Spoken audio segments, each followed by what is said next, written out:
अस्सलाम वालेकुम स्टूडेंट्स। अपनी क्लास में फिर से एक दफ़ा सभी लोगों का वेलकम करते हैं। आज हम अपने लेक्चर में जिस टॉपिक के ऊपर बात करेंगे वो है सोर्सेज ऑफ ऑर्गेनिक कंपाउंड्स।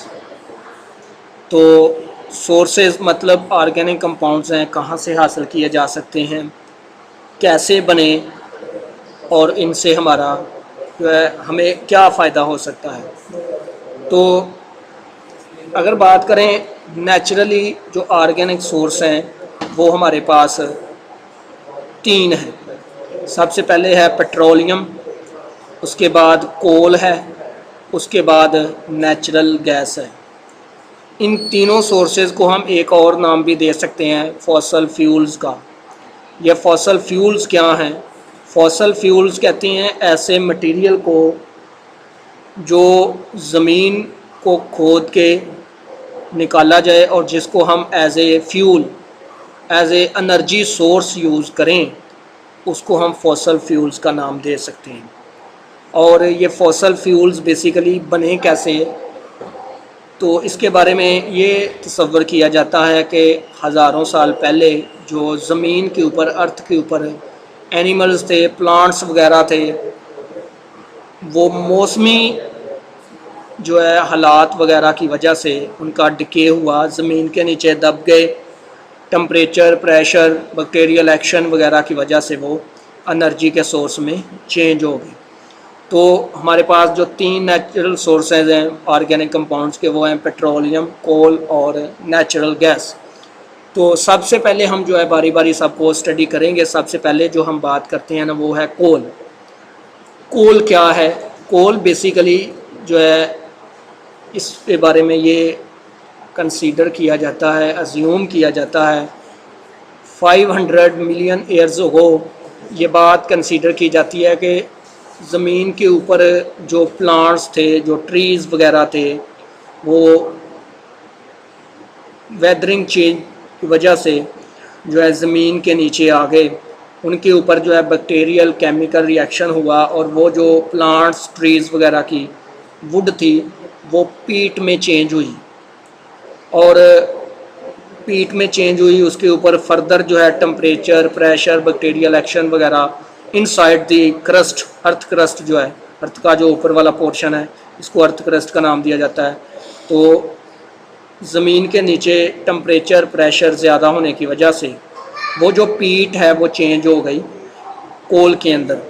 ये जो आपका पेज नंबर 120 है, इसके लास्ट पे बॉटम पे देख सकते हैं आप कि किस तरह से वुड जो है चेंज हो रही है एंथ्रासाइट में। ये समटाइम जो है शॉर्ट में भी पूछा जाता है कि write down the equation in which way would can be converted into anthracite. तो ये आपने लिखनी होती है। सबसे पहले जो वुड है, जो वुड कहते हैं डेड प्लांट्स, ट्रीज़ वगैरह को, ये ज़मीन के नीचे दबे, उनके ऊपर बैक्टीरियल केमिकल रिएक्शन हुआ, वो चेंज हुआ पीट में।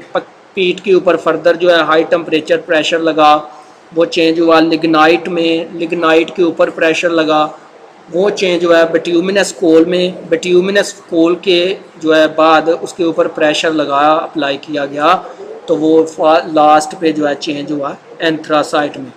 तो ये 4 स्टेप्स हैं जिससे वुड जो है एंथ्रासाइट में चेंज होती है। पहले पीट में, फिर लिग्नाइट में, फिर बिट्यूमिनस कोल में, और उसके बाद जो है फाइनल जो है वो एंथ्रासाइट में चेंज होती है। अगर हम बात करें कोल की, तो कोल बेसिकली एक सॉलिड फ्यूल है, ऑर्गेनिक कंपाउंड्स है, सॉलिड फ्यूल है।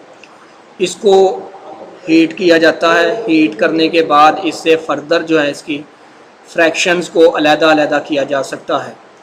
तो कोल को जब इन दी एब्सेंस ऑफ एयर, मतलब ऑक्सीजन की गैर मौजूदगी में हाई टम्परेचर पे हीट अप किया जाता है, तो इस अमल को बोलते हैं कार्बोनाइजेशन और डिस्ट्रक्टिव डिस्टिलेशन। ये समटाइम शॉर्ट क्वेश्चन भी आ जाता है कि डिस्ट्रक्टिव डिस्टिलेशन क्या है या कार्बोनाइजेशन क्या है। तो कार्बोनाइजेशन या डिस्ट्रक्टिव डिस्टिलेशन एक ऐसा प्रोसेस है जिसमें हम कोल को in the absence of air या ऑक्सीजन जो है बहुत ज़्यादा टम्परेचर पे हीट अप करते हैं। यहाँ पे टम्परेचर की रेंज ली जाती है 500 से 10,000 डिग्री सेल्सियस। और जब कोल को इतने टम्परेचर पे in the absence of air heat किया जाता है तो ये 3 फ्रैक्शंस में चेंज होता है। सबसे पहले है कोक, उसके बाद है कोल टार, उसके बाद है कोल गैस। कोल टार भी जो है ये भी ऑर्गेनिक कंपाउंड्स है जिसको तीनों फ्रैक्शन से मतलब कोक से, कोल गैस से और कोल टार से अलग किया जाता है on the basis of fractional distillation. Fractional distillation और डिस्ट्रक्टिव डिस्टिलेशन में फ़र्क है। फ्रैक्शनल डिस्टिलेशन एक ऐसा प्रोसेस है जिसमें लिक्विड्स को on the basis of boiling points अलग किया जाता है, और डिस्ट्रक्टिव डिस्टिलेशन एक ऐसा प्रोसेस है जिसमें किसी चीज़ को हीट किया जाता है in the absence of air at high temperature. अगर हम बात करें पाकिस्तान के अंदर जो कोल के रिसोर्सेज की, तो जियोलॉजिकल सर्वे के मुताबिक पाकिस्तान के अंदर 184 बिलियन टन्स कोल के रिसोर्सेज हैं, जिनमें से 80% जो है कोल यूज़ होता है बेक ब्रिक्स एंड लाइम किलन्स, मतलब ईंटों को पकाने के लिए भट्टों के अंदर।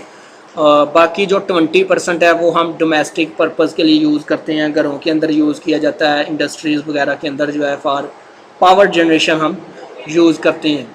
इसके अलावा जो हमारे चारों सूबा के वज़ीर हैं, जो डेवलपमेंट अथॉरिटी है, जिनमें सिंध कोल अथॉरिटी है, इसके अलावा पंजाब की कोल अथॉरिटी है, Balochistan, north west federal province की अथॉरिटी है, वो मज़ीद कोशिश कर रहे हैं कि फ़र्दर जो है हमें कोल के ज़खायर जो हैं मिल जाएँ। तो ये था पहला जो हमारा सोर्स था, कोल के बारे में हमने बातें की। इसके बाद हमारा जो नेक्स्ट सोर्स है वो है नेचुरल गैस। तो नेचुरल गैस जो है ये भी बेसिकली एनर्जी का ही सोर्स है। पाकिस्तान के अलावा मुख्तलिफ ममालिक के अंदर जो है, कंट्रीज़ के अंदर, ये भी एक एनर्जी का सोर्स है। और अगर हम नेचुरल गैस की बात करें, इसकी डेफिनेशन करें, तो इसको हम कह सकते हैं mixture of low boiling hydrocarbons. और मेजर जो पोर्शन है नेचुरल गैस में वो है मीथेन। ऑलमोस्ट 80% जो है मीथेन होती है। इसके अलावा इथेन, प्रोपेन वगैरह भी इसमें होती हैं।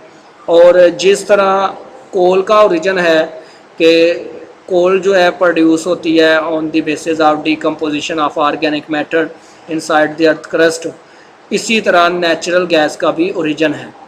तो पाकिस्तान के अंदर जो है ये नेचुरल गैस जो है बाकी रिसोर्सेज की निस्बत जो है काफ़ी चीप है, इसलिए हम इसको मुख्तलिफ पर्पज़ के लिए यूज़ करते हैं। इसको हम यूज़ कर सकते हैं पावर जनरेशन में। इसके अलावा सीमेंट और फर्टिलाइज़र इंडस्ट्री में एज ए फ्यूल यूज़ किया जा सकता है। इसके अलावा हम इसको डोमेस्टिक पर्पज़ में भी यूज़ कर सकते हैं, घरों के अंदर खाना वगैरह पकाने के लिए हम जो गैस जो है यूज़ करते हैं। इसके बाद जो तीसरा हमारा सोर्स है वो है पेट्रोलियम। पेट्रोलियम की अगर बात करें तो ये 2 लैटिन वर्ड से मिलके बना हुआ है, पेट्रा और ओलियम से। पेट्रा का मतलब होता है चट्टानी और ओलियम कहते हैं ऑयल को, मतलब चट्टानी ऑयल। तो इसकी अगर सिंपल सी बात करें कि पेट्रोलियम क्या है, तो ये एक ऐसा ऑयल है जो ज़मीन के नीचे चट्टानें खोद के निकाला जाता है। और पेट्रोलियम को जब ज़मीन से निकाला जाता है तो उसको उसके अंदर और भी फ्रैक्शंस मौजूद होते हैं, कंपोनेंट्स और भी मौजूद होते हैं पेट्रोलियम का अंदर। तो उसको हम क्रूड ऑयल का नाम देते हैं, या अनरिफाइंड फार्म ऑफ ऑयल कह सकते हैं, या मिनरल ऑयल भी कह सकते हैं। तो मिनरल ऑयल कह लें, अनरिफाइंड फार्म कह लें, या क्रूड फार्म ऑफ पेट्रोलियम कह सकते हैं। तो जिस तरह नेचुरल गैस और कोल का रिसोर्सेज हैं डिकम्पोजिशन ऑफ ऑर्गेनिक मटेरियल या प्लांट्स और एनिमल्स, इसी तरह पेट्रोलियम का भी सोर्सेज यही हैं, इनका भी ओरिजिन यही है कि ऑर्गेनिक जो है मैटर है ज़मीन के नीचे दब के मुख्तलिफ रॉक्स के अंदर, सेडिमेंट्री रॉक्स हैं, उधर जो है ज़मीन के अंदर दब के इनके ऊपर टम्परेचर, प्रेशर, बैक्टीरियल एक्शन हुआ और ये चेंज हो गए फॉसल फ्यूल्स में, पेट्रोलियम वगैरह में। तो ज़मीन के नीचे से जो अनरिफाइंड फार्म में, क्रूड फार्म में जो ऑयल निकाला जाता है उसको अगर देखा जाए तो वो ब्लैकिश कलर का होता है।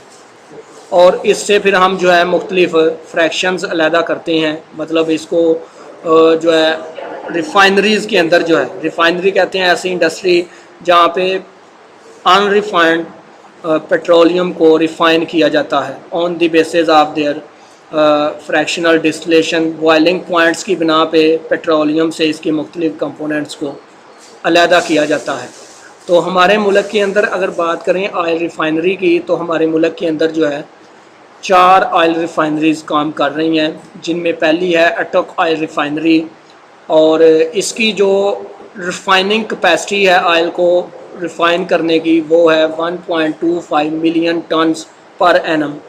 एक साल में 1.25 मिलियन ऑयल जो है ये रिफ़ाइन करते हैं। और इसकी लोकेशन कहाँ पे है? रावलपिंडी के नज़दीक मोरगा एक जगह है, वहाँ पे इसको जो है लगाया गया है। इसके बाद 2 ऑयल रिफ़ाइनरीज़ जो हैं वो लगाई गई हैं कराची में, और उसकी जो रिफ़ाइनिंग कैपेसिटी है उनकी 2.13 मिलियन टन्स है। इसके बाद जो चौथी हमने रिफ़ाइनरी लगाई हुई है वो पाकिस्तान ने सऊदी अरेबिया के तावन से लगाई हुई है, उसका नाम है पाक अरब ऑयल रिफ़ाइनरी, और इसकी जो लोकेशन है वो है मुल्तान के करीब एक जगह है महमूद कोट, वहाँ पे लगी हुई है। तो इन रिफ़ाइनरीज़ के अंदर जो क्रूड ऑयल है, जो मिनरल ऑयल है, जो पेट्रोलियम है, इसको हीट किया जाता है, और on the basis of boiling points ये चीज़ें जो हैं इसकी मुख्तलिफ जो है फ्रैक्शंस अलहदा की जा सकती है, जिनमें कैरोसिन ऑयल है, असफाल्ट है, इसके अलावा जो है गैसोलीन वगैरह, डीज़ल वगैरह, ये सारी की सारी चीज़ें जो हैं हम अलहदा करते हैं। तो पेट्रोलियम का मकसद ये नहीं होता कि जो चीज़ हम यूज़ कर रहे हैं पेट्रोल, इसका कतई मतलब ये नहीं कि ये पेट्रोल है। पेट्रोलियम कहते हैं ओवरऑल जितने भी ऑयल हैं, जितने भी मिनरल ऑयल्स हैं, उन सब को पेट्रोलियम का नाम दिया जाता है। फिर इन ऑयल्स को अलहदा किया जाता है, पेट्रोल को अलहदा किया जाता है जिसको हम गैसोलीन भी कहते हैं, डीज़ल को अलहदा किया जाता है, कैरोसिन को अलहदा किया जाता है, असफाल्ट वगैरह को अलहदा किया जाता है पेट्रोलियम से। किसकी बिना पे? On the basis of boiling point. जो जो जिस कंपोनेंट्स का, जिस फ्रैक्शन का जो है बॉइलिंग पॉइंट आता जाता है वो एवेपोरेट करते जाते हैं, और वो जो है अलहदा अलहदा एक चैम्बर बनाए होते हैं, उसके अंदर जो है ये इनको कंडेंस किया जाता है। तो आज तक जो है आज के लिए इतना ही। नेक्स्ट हम जो है एक बहुत ही इम्पोर्टेंट टॉपिक पे बात करेंगे, क्रैकिंग ऑफ पेट्रोलियम पे, कि क्रैकिंग ऑफ पेट्रोलियम क्या है, इसके क्या फ़ायदे हैं और ये क्यों की जाती है। तो इसको जो आज हमने सीखा पढ़ा, इसको समझें, बार बार सीखें, और अगली क्लास में हम इंशाल्लाह मिलेंगे नए टॉपिक के साथ, नए उज़्म के साथ। तब तक के लिए अल्लाह हाफ़िज़।